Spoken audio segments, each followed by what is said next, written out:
Ansar al-Islam was an insurgent Sunni group in Iraq and Syria. It was established in Iraq in 2001 as a Salafist Islamist movement that imposed a strict application of Sharia in villages it controlled around Bayara to the northeast of Halabja, near the Iranian border. Its ideology follows a literal interpretation of the Quran and promotes a return to the example of the first Muslims. Following the 2003 invasion of Iraq, the group became an insurgent group which fought against the American-led forces and their Iraqi allies. The group continued to fight the Iraqi government following the withdrawal of U.S. troops from Iraq, and sent members to Syria to fight the government following the outbreak of the Syrian Civil War. The group was a designated terrorist organization in the United Nations, Australia, Canada, Israel, the United Kingdom and the United States, and a known affiliate of the Al-Qaeda network. On 29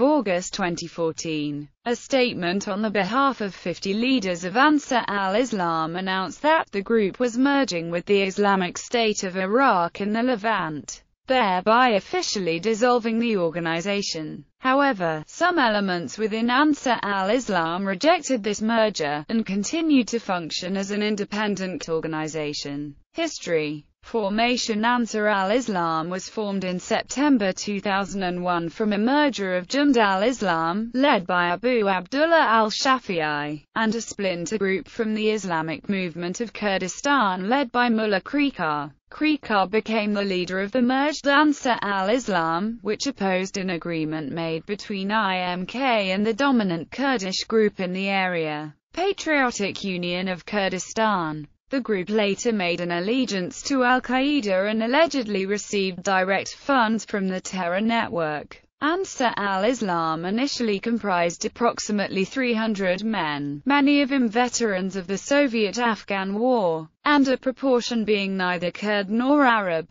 During its stay in the Bayara region near the Iranian border, there were allegations of logistical support from powerful factions in Iran. Period up to the Iraq War, villages under Ansar al-Islam's control were subjected to harsh Sharia laws. Musical instruments were destroyed and singing forbidden. The only school for girls in the area was destroyed, and all pictures of women removed from merchandise labels. Sufi shrines were desecrated and members of the Khalqi were forced to convert to Islam or flee. Former prisoners of the group also claim that Ansar al-Islam routinely used torture and severe beatings when interrogating prisoners. Beheading of prisoners had also been reported. In February 2003, prior to the U.S. 2003 invasion of Iraq, paramilitary teams from the Special Activities Division and the Army's 10th Special Forces Group entered Iraq and cooperated with Patriotic Union of Kurdistan Peshmerga to attack Ansar al-Islam. It resulted in the deaths of a substantial number of militants and the uncovering of a chemical weapons facility at Sargat.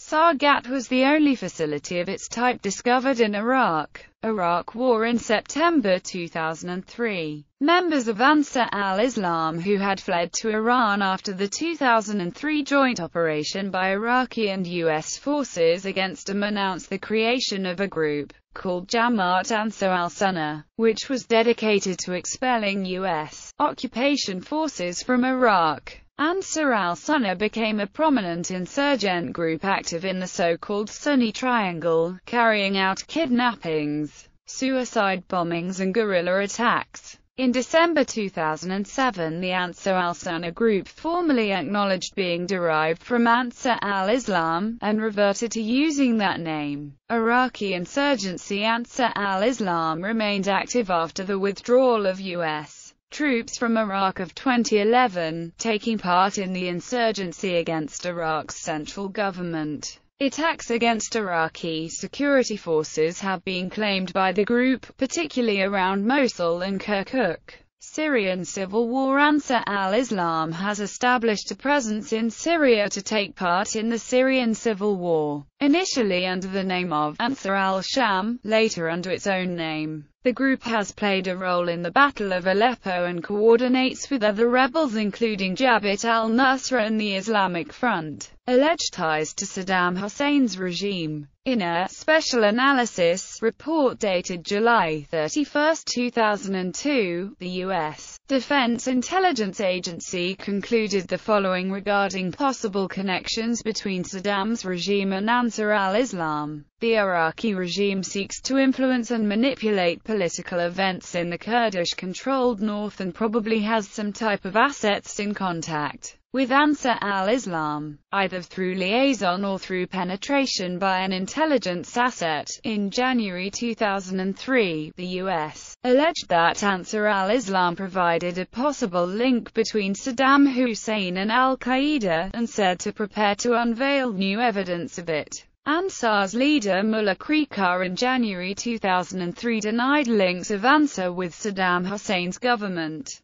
U.S. terrorism expert Rowan Gunnaratner in January 2003 agreed with Kriqar that links of Ansar with Iraqi government were never proven. In February 2003, then United States Secretary of State Colin Powell told the United Nations Security Council, Baghdad has an agent in the most senior levels of the radical organization, Ansar al-Islam, that controls this corner of Iraq. In 2000, this agent offered al-Qaeda safe haven in the region. After we swept al-Qaeda from Afghanistan, some of its members accepted this safe haven. In March-April 2003, the BBC reported that a captured Iraqi intelligence officer had indicated that a senior Ansar leader, Abu Wail, was an Iraqi intelligence officer. If that was true, then Saddam's regime had some influence on Ansar, said the BBC. Saddam's interest could have been to have Ansar as a force directly opposing Kurdish independence in northern Iraq, said the BBC. In January 2004, Powell acknowledged that his speech of February 2003 presented no hard evidence of collaboration between Saddam and al-Qaeda. He told reporters at a State Department press conference that, "I have not seen smoking gun concrete evidence about the connection, but I do believe the connections existed." The Senate report on pre-war intelligence on Iraq, issued in 2004, concluded that Saddam was aware of Ansar al-Islam and al-Qaeda presence in northeastern Iraq, but the group's presence was considered a threat to the regime and the Iraqi government attempted intelligence collection operations against them. The Defense Intelligence Agency stated that information from senior Ansar al-Islam detainees revealed that the group viewed Saddam's regime as apostate, and denied any relationship with it. The U.S. Select Committee on Intelligence in September 2006 again stated that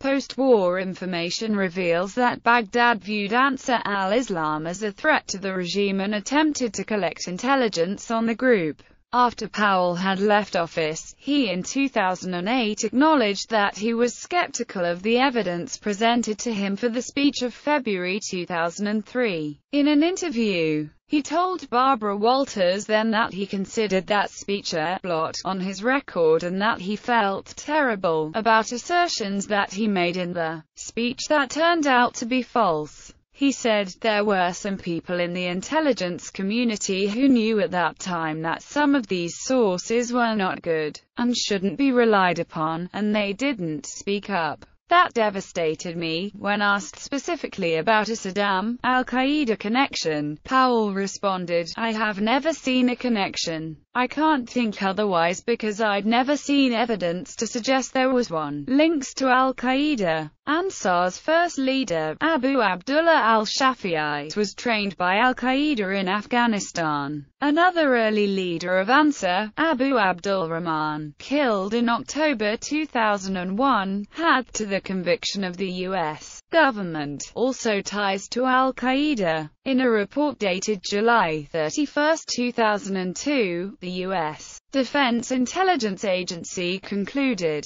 Ansar al-Islam is an independent organization that receives assistance from al-Qaeda, but is not a branch of the group. Begin 2003. Less than 10% of individuals in Ansar were both Taliban and al-Qaeda members. This, and the information about Shafi'i and Rahman, led the U.S. government, in January 2003, to proclaim, by the mouth of Secretary of State Colin Powell, that a link between Ansar and al-Qaeda exists, and that the U.S. was preparing to unveil new evidence of it. Mullah Kriqar in January 2003 denied links of Ansar with al-Qaeda. U.S. terrorism expert Rowan Gunnaratner in January 2003, however, disagreed with Kriqar and affirmed links of Ansar with al-Qaeda. Ansar al-Islam has links with al-Qaeda. In fact, it is an associate group of al-Qaeda. In March-April 2003, Mullah Kriqar again protested against such links, and said to newspaper Al-Hayat that he had contacts with the American government prior to the 11th of September 2001,